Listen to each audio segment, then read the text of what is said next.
नमस्ते दोस्तों, आपका स्वागत है मेरे YouTube चैनल पे। दोस्तों आज हम बात करने जा रहे हैं the famous disappearance of Brian Shaffer, जो कि अनसॉल्व्ड है।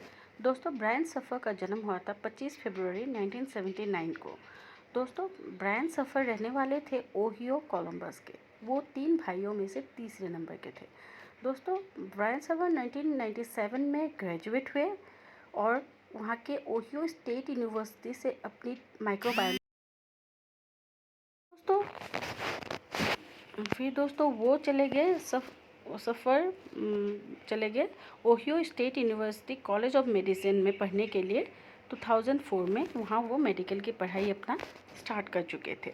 दोस्तों जब वो सेकेंड ईयर में थे 2006 में उनकी माताजी का डेथ हो गया मार्च 2006 में किसी बीमारी की वजह से। दोस्तों कहा जाता है कि सफ़र उस समय मेंटली बहुत डिप्रेस्ड हो गया, जबकि वो अपने दोस्तों को और बाकी सारे लोगों को ये दिखाना चाह रहे थे कि नहीं वो ठीक है, वो सारी चीज़ें बहुत अच्छी तरह से हैंडल कर रहे हैं। लेकिन कहीं ना कहीं उनकी मम्मी का डेथ का उनको बड़ा ही शॉक पहुंचा और वो डिप्रेस्ड रहने लगे।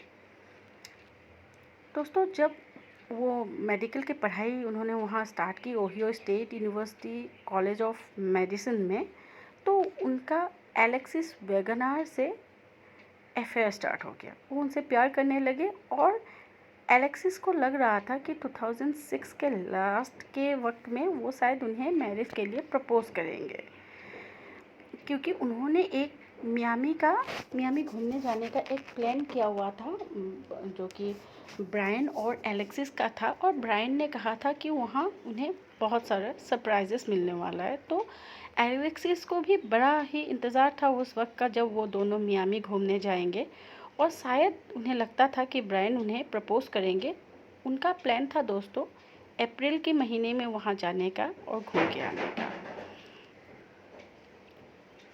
दोस्तों ब्रायन का अक्सर अपने दोस्तों से कहा करते थे कि ज़रूर वो मेडिकल की पढ़ाई कर रहे हैं, उनका पहले का करियर भी बहुत अच्छा रहा, लेकिन वो मेडिकल तो अपने फैमिलीज़ की इच्छा के लिए वो कर रहे थे, लेकिन उनका अपना मन था म्यूज़िक में। दोस्तों कभी ऐसा होता था कि ब्रायन अपना गिटार वगैरह म्यूज़िकल इंस्ट्रूमेंट अपने मेडिकल कॉलेज ले आते थे और वहीं वो बजाने लगते थे और सुनाने लगते थे अपने दोस्तों को कि वो कितना अच्छा म्यूज़िक बजा सकते हैं। दोस्तों कहीं ना कहीं ब्रायन के दिल में म्यूज़िक ही था, लेकिन वो पढ़ाई मेडिकल के कर रहे थे क्योंकि उनके फैमिली और सबको उनसे उम्मीदें थी कि ये एक बहुत बड़ा डॉक्टर बनेगा।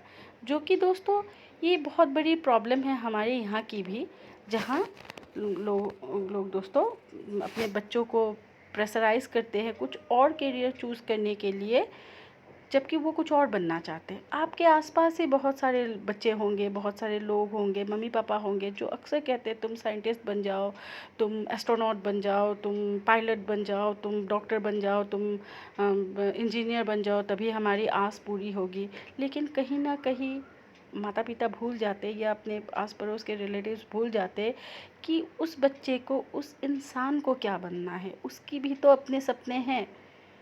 खैर दोस्तों ये तो बात हो गई हमारे यहाँ की, लेकिन ये सारा कहानी बाहर भी लगभग एक ही है।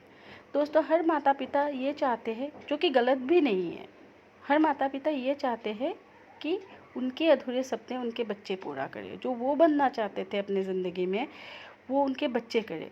लेकिन इसमें वो भूल जाते हैं कि उनके बच्चे का भी दिल में कुछ और हो सकता है। दोस्तों हम सबको ये ख्याल रखना चाहिए कि कहीं हमारे बच्चे, हमारे आस पड़ोस के, हमारे रिलेशंस के बच्चे या कोई भी हो जो अपना कुछ और परस्यू करना चाहते हैं करियर, हम कहीं अपने भावनाओं को, अपने ड्रीम्स को उनके ऊपर लाद तो नहीं रहे हैं। बहरहाल दोस्तों ब्रायन ने अपने दोस्तों से ये कहा था कि वो अपने फैमिली के वजह से मेडिकल पढ़ने आए थे, लेकिन उनके दिल में तो म्यूज़िक ही था। लेकिन उसने कभी ये नहीं जताया कि उसके वजह से वो फ्रस्ट्रेटेड था, डिप्रेस था, ऐसा कुछ नहीं था। दोस्तों उनका जो प्लान था स्प्रिंग ब्रेक में उन लोग का घूमने जाने का, तो स्प्रिंग ब्रेक में वो अप्रैल के महीने में एलेक्सिस के साथ मियामी घूमने जाने का उनका प्लान था। लेकिन दोस्तों मियामी घूमने जाने के पहले वो था, उनका प्लान था दोस्तों अप्रैल के महीने में जाने का। लेकिन मार्च 31 जो कि एक फ्राइडे था, उस दिन दोस्तों लगभग थोड़े वक्त बीत चुके थे उनकी मम्मी का डेथ होने का। तो उस दिन 31 मार्च 2006 को ब्रायन अपने पापा के साथ डिनर पे गए, वापस आए।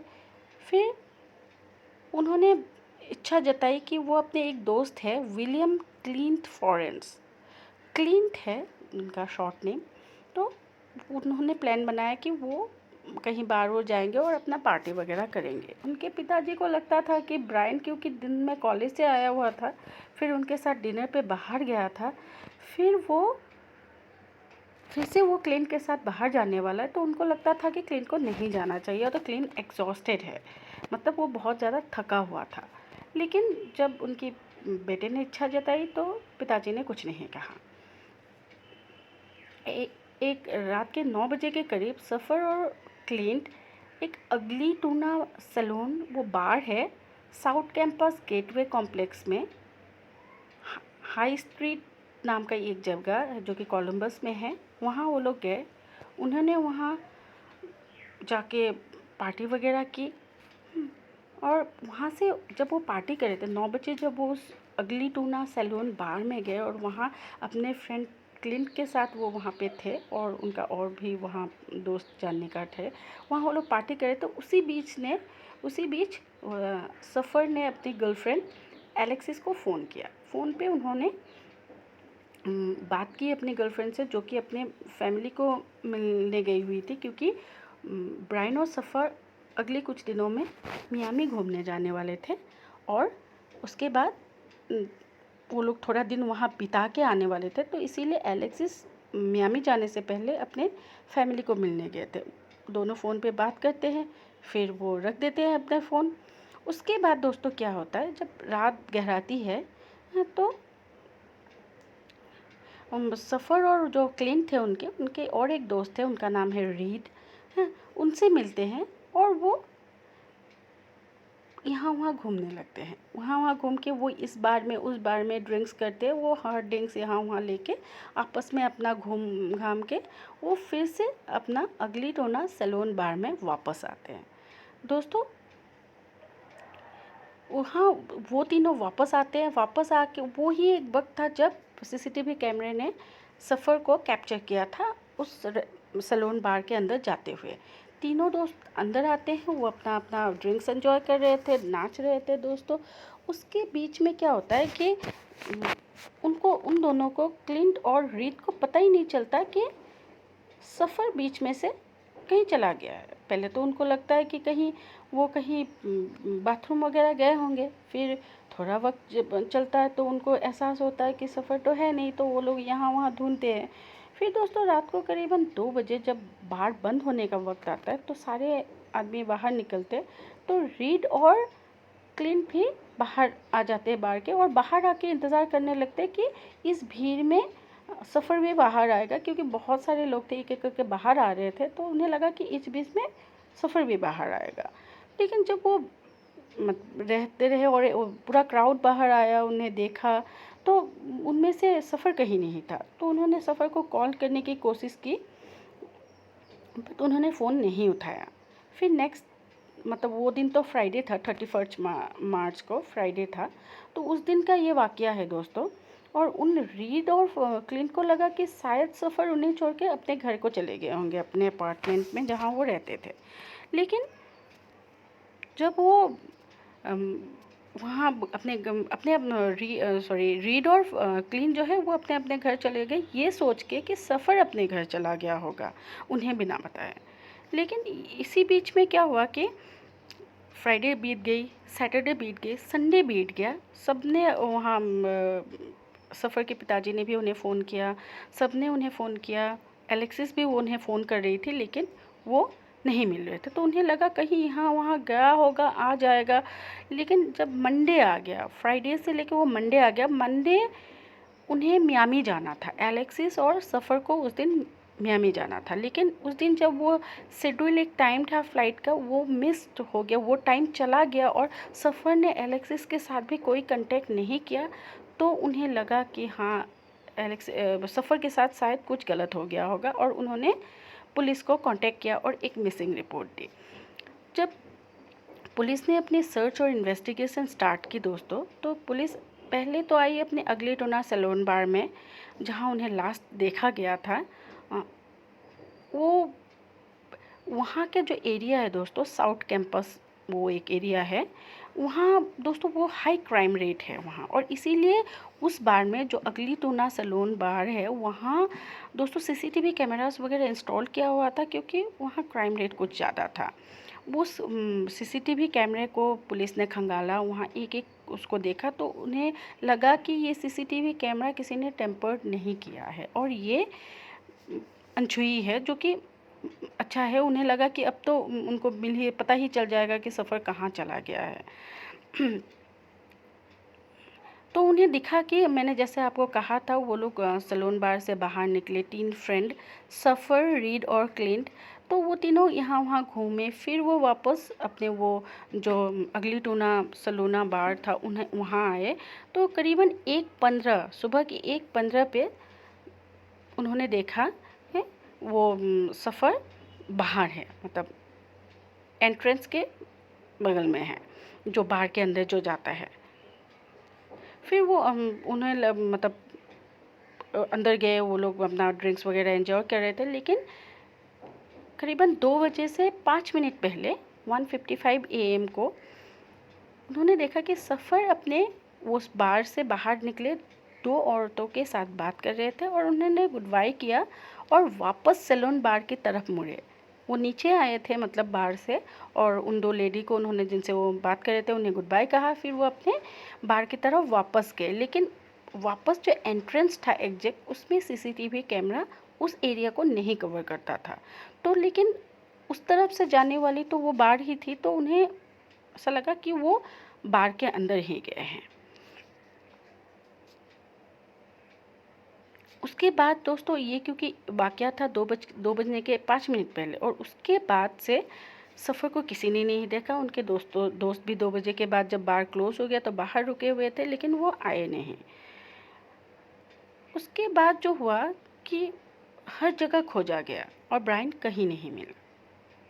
ब्रायन को, क्योंकि वो उस बार का एक ही एंट्रेंस था, जो मैंने कहा था वो एक ही गेट था और उसके अलावा कोई गेट नहीं था। उसके दोस्तों बार के पीछे की ओर एक दरवाज़ा था, जो कि दोस्तों गेस्ट को अलाउड नहीं था उस तरफ से जाने का। लेकिन उस जो बाहर का जो दरवाज़ा था दोस्तों, वो दरवाज़ा एक्चुअली एक कंस्ट्रक्शन साइट में खुला था। मतलब उसके पीछे जो मतलब दरवाज़ा जहाँ खुलता है वहाँ एक कंस्ट्रक्शन साइट था, और वहाँ कंस्ट्रक्शन हो रही थी, तो वहाँ जाने का तो कोई सवाल ही नहीं होता है। फिर दोस्तों वहाँ भी सबने खोजा। हाँ, फिर उस एरिया में दोस्तों जो मतलब वो जो बार था, वहाँ बार के जो बगल में जो एरिया था, सबके सीसीटीवी कैमरा वगैरह खंगाला गया, लेकिन दोस्तों किसी को नहीं पता चला कि ब्रायन सफ़र उस दिन के बाद कहाँ चले गए। दोस्तों फिर ऐसा हुआ कि सारे सीसीटीवी कैमरा खंगाले गए, जो पीछे का जो दरवाज़ा था, वहाँ जो कंस्ट्रक्शन साइट पे जो वो दरवाज़ा खुलता था, वो भी मतलब वहाँ भी सब सर्च वगैरह कर ले, लेकिन कहीं ब्रायन सफ़र का कुछ पता नहीं चला। फिर दोस्तों एक क्या हुआ कि उसके बाद तो जैसे वो कहीं गायब ही हो गए। पुलिस ने बहुत सारे थ्योरीज़ दिए दोस्तों। उस थ्योरीज़ में उन्होंने कहा कि शायद ब्रायन खुद से कहीं चले गए होंगे और अपना एक नया लाइफ स्टार्ट कर लिया होगा उन्होंने। फिर ऐसा कुछ हुआ कि शायद उन 2 लेडी के वजह से उन्हें मारा गया। शायद उनके कोई निजी दोस्त वहाँ थे जिनको पसंद नहीं आया कि ब्रायन उनसे मिल रहे थे। लेकिन फिर उन 2 लेडी को भी पुलिस ने आइडेंटिफाई किया, उन्हें भी बुलाया, लेकिन उन्होंने कहा कि वो मिले थे, उन्होंने ड्रिंक्स साथ में ली, फिर गुड बाय कहा, फिर अपने अपने यहाँ चले गए, उनको कुछ नहीं पता। फिर दोस्तों क्या हुआ कि ब्रायन सफ़र को तो पुलिस ढूंढ ही रही थी, और इस बीच एलेक्सिस, जो कि ब्रायन सफ़र की गर्लफ्रेंड थी, वो हमेशा उसे फ़ोन मिलाया करती थी। जब कोई आंसर नहीं करता था, लेकिन फ़ोन लगता भी नहीं था, फ़ोन स्विच ऑफ दिखाता था, लेकिन फिर भी वो यूँ ही फ़ोन करती थी, जो कि एक वॉइसमेल को चले जाते थे। फिर एक दिन ऐसा हुआ सितंबर के महीने में दोस्तों, ये वाक़या थी मार्च की 31 मार्च 2006 से ब्रायन गायब था, और करीबन सितंबर के महीने में एक दिन ऐसा हुआ कि लगातार एलेक्स जो है हमेशा कॉल करती थी और यही अपना उसका नंबर लगाती रहती थी इस आस में कि कहीं वो फ़ोन उठा ले, उससे बात करे, वापस आ जाए।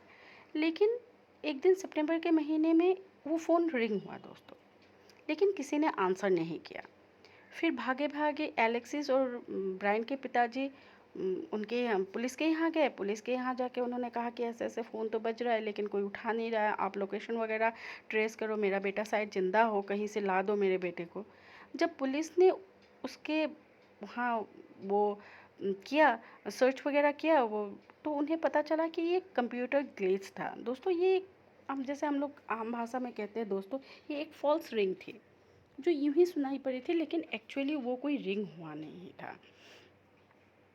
उस दोस्तों उस दिन से 31 मार्च 2006 से दोस्तों, जब से ब्रायन गायब हुआ था, उसका क्रेडिट कार्ड, उसका फ़ोन, उसका डेबिट कार्ड कुछ भी कहीं भी यूज़ नहीं हुआ था दोस्तों। जो उसके बाद वो मार्च महीने का ये वाक़या था। फिर ब्रायन के पिताजी एक दिन अपने ही घर के बाहर उन्होंने जो फ्लावर्स वगैरह लगाए थे वो साफ़ वगैरह कर रहे थे घास वास, तो फिर एक ऐसा हुआ कि एक पेड़ की टहनी आके उनके सर पे लगी और ब्रायन के पिताजी का भी डेथ हो गया।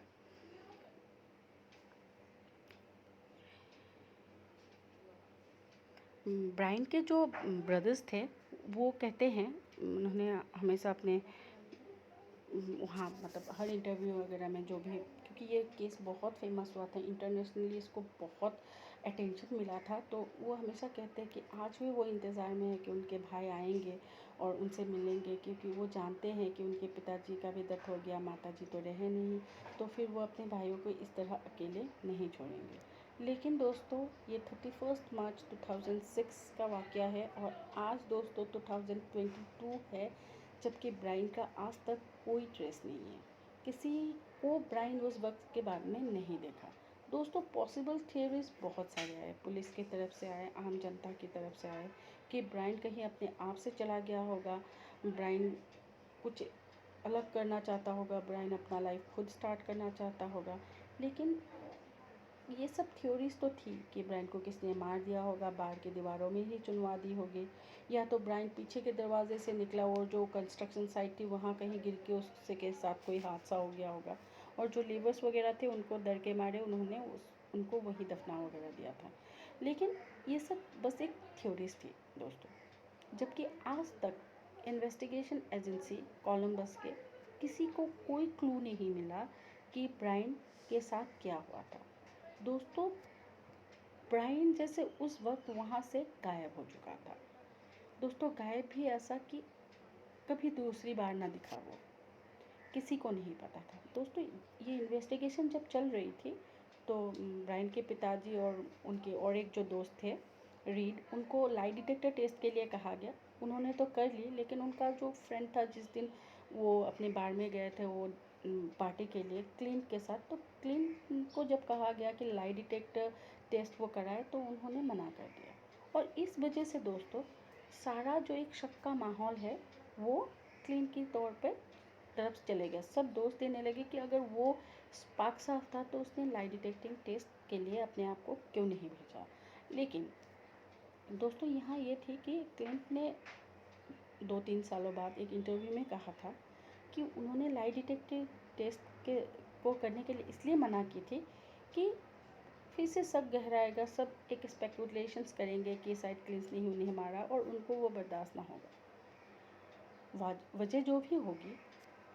लेकिन क्लिंट ने ही ब्रायन को कुछ किया होगा या किसी और ने किया होगा, ये किसी को नहीं पता, क्योंकि उस एरिया में जहाँ चारों तरफ सीसीटीवी कैमरास थे कहीं ब्रायन कैप्चर नहीं हुआ। और जब आस पड़ोस के भी सीसीटीवी कैमरास को खंगाला गया तो उन्हें कभी नहीं लगा पुलिस इन्वेस्टिगेशन एजेंसी को कि उसके साथ वो जो सीसीटीवी कैमरा फुटेज है उसके साथ कोई छेड़छाड़ की होगी। दोस्तों ये लगभग नामुमकिन था उस एरिया में कि वो कैमरे में कैप्चर हुए बिना कहीं गायब हो जाए। तो दोस्तों ये है ब्रायन सफर डिसअपीयरेंस केस। दोस्तों आज भी लोग इंतज़ार कर रहे हैं कि ये फेमस जो डिसअपीयरेंस मिस्ट्री है वो सॉल्व हो जाए और ब्रायन के जो बच्चे हैं भाई उनको पता चले कि आखिर उनके साथ हुआ क्या है। दोस्तों हम उम्मीद करते हैं कि ब्रायन सफ़र ज़िंदा होंगे और एक ना एक दिन वापस ज़रूर आएंगे। तब तक के लिए दोस्तों गुड बाय, सबा खैर। दोस्तों अगर आपको ये वीडियो अच्छा लगा हो तो इसको लाइक और सब्सक्राइब ज़रूर कीजिएगा। दोस्तों मैं यहाँ आपसे विदा लेती हूँ। Thank you.